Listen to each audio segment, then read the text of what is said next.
अस्सलाम वालेकुम, नमस्ते, सत श्री अकाल। मैं हूँ मीना मलिक, मेरे साथ मौजूद है चरहनी और दूसरी जानिब है तारिक नियाज़ी। अस्सलाम वालेकुम, नमस्ते, सत श्री अकाल। और आप देख रहे हैं पाक गुजराती रिएक्शन। तो जी गाइस, आज की वीडियो का टाइटल है हिंदी में। देखते हैं आज की वीडियो में क्या है।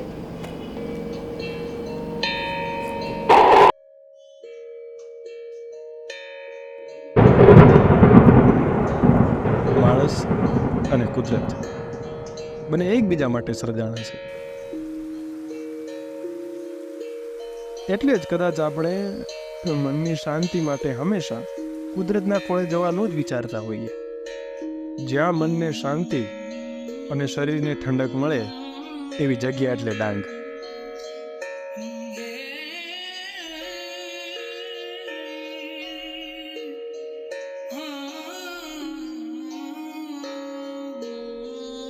ગુજરાતના દક્ષિણમાં આવેલ ડાંગ જિલ્લો એ ગુજરાત માટે એક અદ્ભુત વરદાન છે. ઠંડી હવા, ઝળહળતું પાણી, કટરદાર વૃક્ષો અને આદિવાસી સંસ્કૃતિની રંગીનતા, આટલું બધું જ્યારે એક સાથે જોવા મળે ત્યારે મનને જાણે સ્વર્ગ મળી ગયો હોય એવું લાગે. અને આ કુદરતી સોમેની વચ્ચે આવેલું છે સાપુતારા. ધબકતા જીવનથી દૂર શાંતિનું ઓસડિયું એટલે સાપુતારા.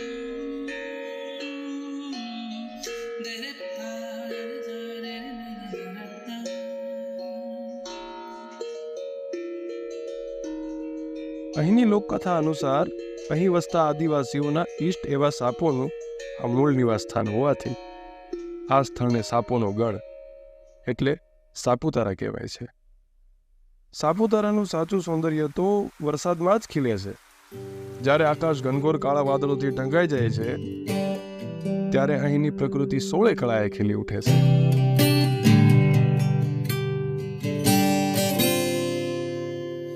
આકાશને ઘડનારના ઘરને ઘડા કોણે હશે? આકાશની માતા તણા કોઠા કહો કેવડા હશે? અહીં પહાડોની કંદરામાં ટહુકતા મોર જાણે વરસાદને આવકારો આપતા હોય એવું લાગે. એમાંય વરસાદે આપેલી ભેટ એવી માટીની સુગંધ અહીંના બધાય નજારામાં એક આહલાદક મહેક છોડી દે છે. ચારેય દિશામાં નજર કરતા એવું લાગે કે વાદળમાંથી છૂટા પડતા આ છાંટા જાણે લાગણીથી લથબથ થઈ આ ધરતીને બાથ ભીડતા હોય, અને એ બાથમાંથી છૂટી પડતી ઝાકળ અહીં આવતા દરેક પ્રવાસીને આંખે ચડી જાય એવી છે.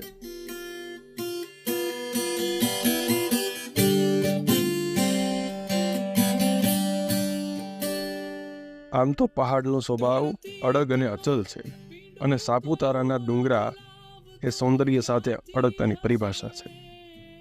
આ પર્વતો પરની લીલોતરી હરિયાળી ચાદર ઓઢીને ઊભી છે. દૂર દૂર સુધી દેખાતા આ પર્વતો ભાઈબંધોની જેમ ખંભે હાથ રાખી કોણ ઊંચો કોણ નીચો એવી હરીફાઈ કરતા હોય એમાં હાર બંધ ઉભેલા છે. કર્યો રજલાવ તો ક્યાંથી હશે? જગચાક પેરણહાર કુંભાર બેઠો ક્યાં છે? આ જાણવા જો આ એના પર્વતને ખોળીને બનાવેલા રસ્તા પરથી દેખાતા આ અદ્ભુત નજારા આંખોમાં ઘર કરી જાય એવા છે.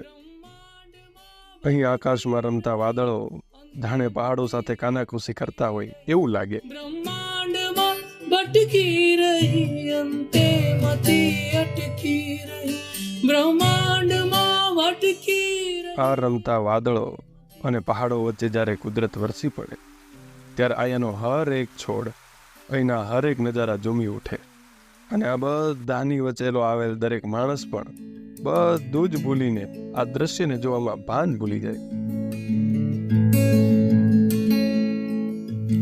ઓચિંતું કોઈ મને રસ્તે મળે ને પછી ધીમેથી પૂછે કે કેમ છે? ઓચિંતું કોઈ મને રસ્તે મળે ને પછી ધીમેથી પૂછે કે કેમ છે? આપણે તો કહીએ કે દરિયા સી મોજ માને ઉપરથી કુદરતની રહેમ છે. આપણે તો કહીએ કે દરિયા સી મોજ માને ઉપરથી કુદરતની રહેમ છે, ઉપરથી કુદરતની રહેમ છે, ઉપરથી કુદરતની રહેમ છે. આદિવાસી સમાજની સંભાળમાં સદીઓથી પોષાયેલી આ જગ્યા ખરેખર એક અલૌકિક અનુભવ કરાવે છે.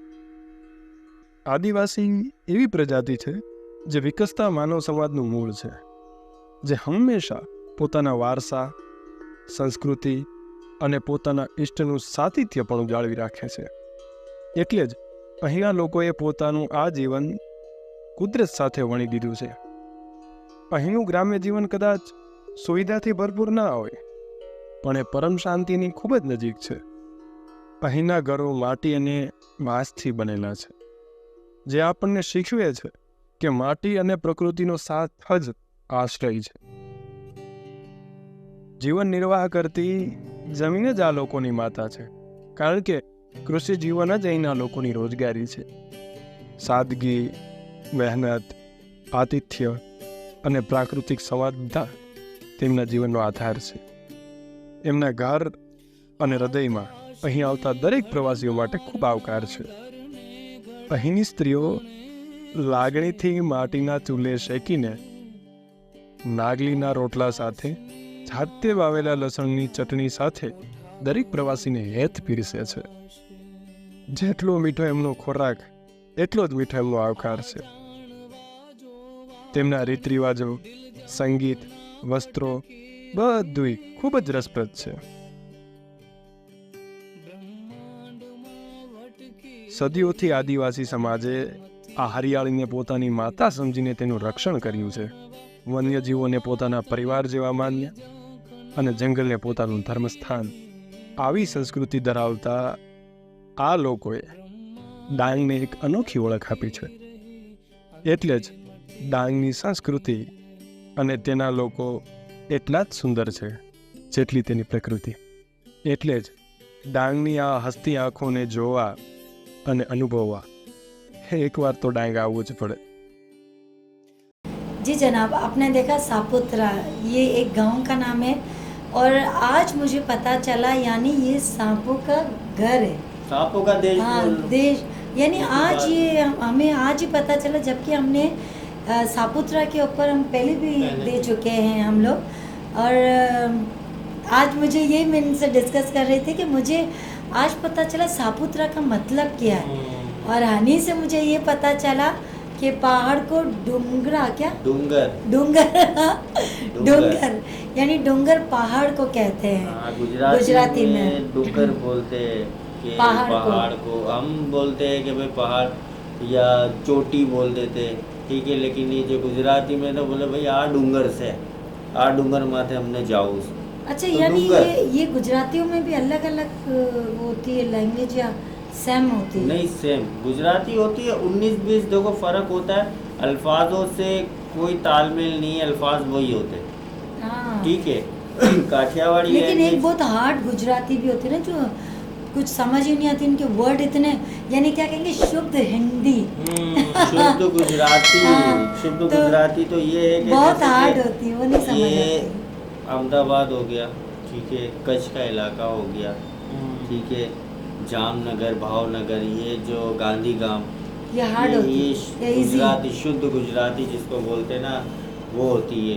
अगर हम भी देखो, हम पाकिस्तान में रहते हैं ना, तो हमारी गुजराती जैसे कि हम कोशिश करते हैं कि हमारी गुजराती क्या है कि थोड़ी उर्दू मिक्स है. उर्दू में होकर आएगी, हाँ. ठीक है. वहाँ की गुजराती हिंदी में होकर आएगी. हाँ, ये फर्क आता है. कहते हैं कि हर 50 किलोमीटर पे जबान में फर्क डिफरेंट आ आता है. जाता है. हाँ, तो- जैसे अपने पंजाब की तरफ और जाओ, जाते रहो तो वो अलग हाँ, होती डिफरेंट जाएगी. डिफरेंट. और पंजाब के एंड तक चले जाओ तो जो पंजाबी मिलेगी आपको उसमें हिंदको मिलेगी, हाँ, उसमें बिल्कुल. पश्तो मिलेगी. और इस तरफ आते जाओ तो आपको पंजाबी में सिंधी मिल हाँ, जाएगी, बिल्कुल. सराइकी मिल जाएगी. अच्छा, और बोलने के इनके स्टाइल में भी फर्क होता है फर्क ना? आ जाता है, शक्लों में फर्क आ हाँ, जाता है, बिल्कुल. आदतों में फर्क आ जाता है, हाँ, हरकतों ये में फर्क आ जाता है. हरकतों में भी एग्जैक्टली ये ऐसी बाकी है. आज ही नज़ारा बहुत था. खूबसूरत, हाँ. बहुत जी, खूबसूरत. हाँ, आज ही नज़ारा हमें जोया, हमने तो बड़ो बहु आनंद आयो, ठीक से क्या नज़ारा એટલા બ્યુટીફુલ था એટલા સારા था હા એટલા સારા એટલા બ્યુટીફુલ નજારા હતા કે અમે આયા જોઈને મને તો નીંદર આવી ગઈ હા ના? ઠીક છે હું તો સોચી રહ્યો હતો કે આ સુકૂન મિલતા નજારામાં હતા. ક્યારે જઈને આરોટું વાલું આ નજારાઓના અંદર ને મને તો એટલી નીંદર આવી રહી હતી મેં કીધું યાર કેટલો सकून से आ लोग एंजॉय કરી રહ્યા છે આનંદ મિલ રહા था કેટલો આ आनंद લોકો મજો કરી રહ્યા છે મને તો એટલું આનંદ આવી રહ્યો હતો કે યાર આવા નજારા હોય ને અમે જઈને વાદળાઓના अच्छा હારે इनके अंदर ફેરાવો. आपने एक चीज देखी कि इतना बारिश और जो स्ट्रीट बता रहे थे रोड एक कचरा अरे नहीं सफाई सफाई एकदम। कितनी अच्छा हमारे पाकिस्तान के अंदर भी बारिश आती है हम शौक से बाहर निकलते हैं कि हम एंजॉय करने निकले पानी के साथ साथ इतना कचरा भी साथ में जा रहा એવો होता है કીચડ આવે છે કે પગ આમ જમાઈ જાય તો ઉઠે જ ના एक चीज़ आज तक समझ नहीं आई मुझे हमारे यहाँ पे पाकिस्तान में शुमाल की तरफ जाते हैं હા तो उस तरफ हरियाली है ग्रीन पहाड़ है હા इंडिया में नीचे भी चले जाओ तो भी यहाँ पे भी ग्रीनरी हाँ। है ऊपर चले जाओ तो भी ग्रीनरी अच्छा हमारे यहाँ भी थी लोगों ने काट दिए महाराष्ट्र में भी ग्रीनरी है हाँ।